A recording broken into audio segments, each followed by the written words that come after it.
আজকে আমি একটা কবিতা বলবো। নাম বাবার সংজ্ঞা, লিখেছেন দেবলীনা চ্যাটার্জি। তোমার জন্যে তোমার বাবা, তোমার কাছে তোমার বাবা হয়তো রাজার রাজা, আমার বাবা খুব সাধারণ, রোজ খেটে খাওয়া প্রজা। তোমার জন্য তোমার বাবা চাঁদ পেরে দিতে পারে, আমার বাবা তো হতদরিদ্র, খালি হাতে ঘরে ফিরে। তোমাদের বাবা খুব ফিটফাট, গায়ে স্যুট, হাতে ঘড়ি, আমার বাবাটা ভীষণ অগোছালো, মুখ ভরা পাকা দাড়ি। তোমাদের হাতে নুন পোড়া ডালো, বাবা খাই চেটে বাটি, আমি তো দারুণ রান্না করি, তবুও বাবা বলে মোটামুটি।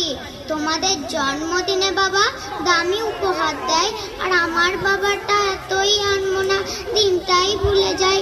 তোমাদের বাবা হাত ধরিয়ে রাস্তা করাই পার, আমার বাবা নিজেই পারে না, আমি হাত ধরি তার।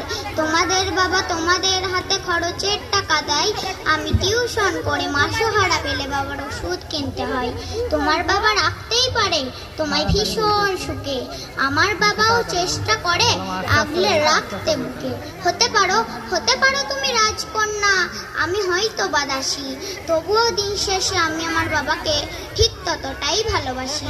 তোমরা বাবা শব্দের যেই সংজ্ঞা দাও সারা ফেসবুক জুড়ে, ওই চিরাচরিত বাবার উপমা আমায় বড় বিরক্ত করে। আমার বাবা তোমাদের করা ব্যাখ্যার মতন নয়, তাই এগুলো দেখলে নিজের ওপরে বড় অভিমান হয়। তোমাদের বাবা নিজে না খেয়ে তোমাদের মুখে ধরে, আর এদিকে আমার জন্য তুলে রাখা লিচু বাবা খেয়ে নেয় চুরি করে।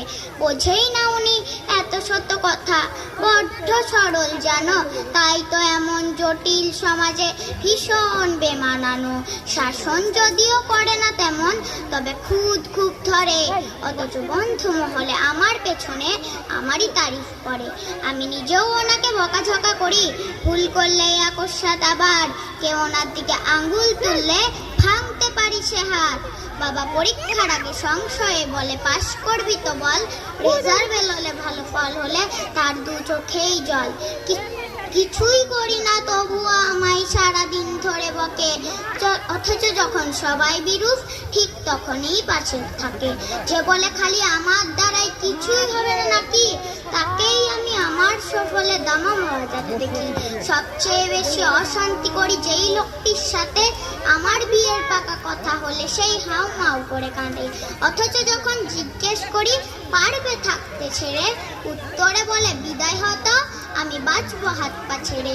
উনতব জমে বুকের গহনে অভিমান জন্মায়, সময়ের সাথে যদিও আবার সে বরফ গলে যায়।